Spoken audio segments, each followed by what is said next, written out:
किसान भाइयों, हमारी गेहूं की फसल के लिए सबसे महत्वपूर्ण स्प्रे कौन सा है और हमें कब स्प्रे करना चाहिए और कब कौन कौन से माइक्रोन्यूट्रन या दवाओं का इस्तेमाल करना चाहिए जिससे हमारे गेहूं के पौधों की हरापन आए, कल्ले ज़्यादा निकले और फुटाव भी शानदार देखने को, जड़ों का विकास हो और जो है हमारी फसल एक शानदार उत्पादन दे पाए। तो किसान में गेहूं की फसल में हम लोग दो तरीकों से खादों का प्रयोग करते हैं, एक तो मिट्टी में खादों का प्रयोग करते हैं, दूसरे स्प्रे के माध्यम से।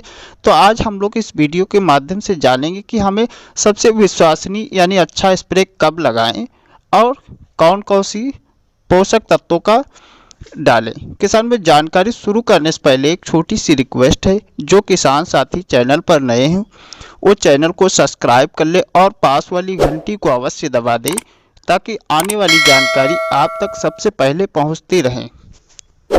तो सबसे पहले किसान भाई, जैसे हम लोग गेहूं की फसल में बुआई के समय जो खादें डाली हैं, बहुत सारे हमारे किसान साथी होते हैं तो बुआई के समय डीपी का प्रयोग नहीं कर पाए या एनपीके का प्रयोग नहीं कर पाए। ऐसे मान लीजिए फास्फोरस खाद का प्रयोग कम कर पाए या नहीं कर पाए तो उनको फास्फोरस की यहाँ पूर्ति कर देनी चाहिए, क्योंकि जब हमारी गेहूं की फसल 20 से 25 दिन की हो जाती है तो इस समय जड़ों का तेजी से विकास होता है, तो फास्फोरस की बहुत ज़्यादा आवश्यकता होती है पौधों को।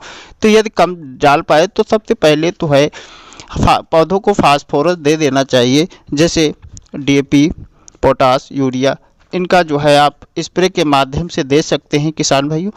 तो हमको जैसे पहला स्प्रे हमको लेना है डीएपी 2 किलोग्राम और यूरिया 1 किलोग्राम और पोटास जो है 1 किलोग्राम। इनको अलग अलग घोल बनाना है, क्योंकि यूरिया और पोटास एक साथ घुलती नहीं। डीएपी तो आपको 2 दिन पहले ही घोलनी होगी, उसके बाद एक साथ मिश्रण करके और आप पानी से पहले एक स्प्रे दे दें, पानी के बाद स्प्रे दे दें। इससे फास्फोरस की पूर्ति हो जाती है, तो तेज़ी से जड़ों का विकास जब हो रहा होता है तो पौधे फुटाव तेज़ी से करते हैं। और उसके बाद किसान भाई, यदि फसल पीली हो रही तो आप देख लें कि कभी कभी गेहूं की फसल में जड़ माहू की समस्या बहुत ज़्यादा होती है। यह यहाँ जो है जड़ में आपको दिखाई नहीं पड़ते महीन महीन ये जड़ माहू जो होते हैं, इससे फसल हमारी पीली हो जाती है। तो हमें जैसे जड़ माहू का जो है एक स्प्रे अवश्य लगाना चाहिए, जिस को डालना चाहिए। जैसे रिजल्ट आप यूरिया का प्रयोग नहीं किया है तो आप यूरिया में मिलाकर 5 से 7 किलोग्राम प्रति एकड़ के हिसाब से रिजल्ट और बिखेर दे, तो इससे जड़ माहू की समस्या खत्म हो जाती है। या फिर जड़ माहू की समस्या है आपकी फसल में तो क्लोरीपायरिफास 20% जो आती है 400 ग्राम या थाइमेथक्सम 20% जो WDG का है ये 40 ग्राम, इनमें किसी एक चीज़ का आप स्प्रे लगा दीजिए तो जड़ माहू की समस्या आपकी फसल से खत्म हो जाएगी। क्योंकि जड़ माहू की वजह से पौधे जो है फुटाव नहीं कर पाते और पीलापन रहता है।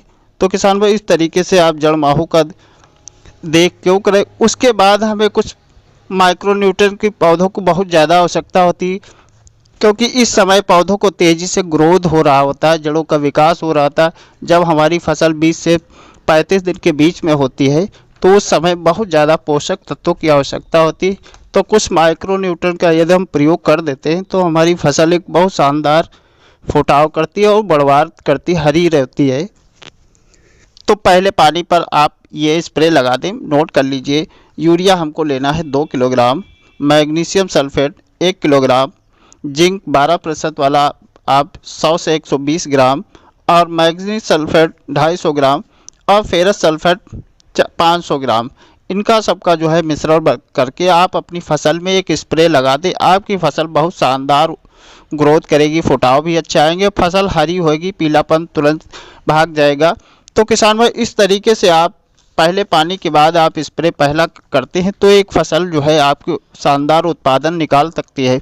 अब यहाँ पर बहुत सारे किसान भाइयों की फसल दबी हुई होती है तो वहाँ पर जो है आप NPK 19-19 का स्प्रे भी कर सकते हैं, लेकिन आपकी फसल ठीक ठाक है तो आपको इस समय अब कोई स्प्रे नहीं करना है। दूसरे पानी पर आपको सिर्फ जो है यूरिया का प्रयोग करना है। आपकी फसल जब गबोट अवस्था में हो तब आप अंतिम स्प्रे आप लगा सकते हैं, क्योंकि गबोट अवस्था में जब होती है तो बालियाँ बहुत जो है पौधों को बहुत ज़्यादा शक्ति की आवश्यकता होती है। तो उस समय आप यदि कोई स्प्रे लगा देते हैं तो बालियाँ बड़ी आती हैं, पौधों को अच्छी खुराक मिलती, दाने मजबूत होते, भराव अच्छे होते हैं। तो अंतिम स्प्रे में हमको लेना है 05234 बोरान के साथ यदि करते हैं तो बालियाँ बहुत अच्छी आती हैं, दाने चमकदार होते हैं, दाने में वजन होता है और दाने भराव होते हैं।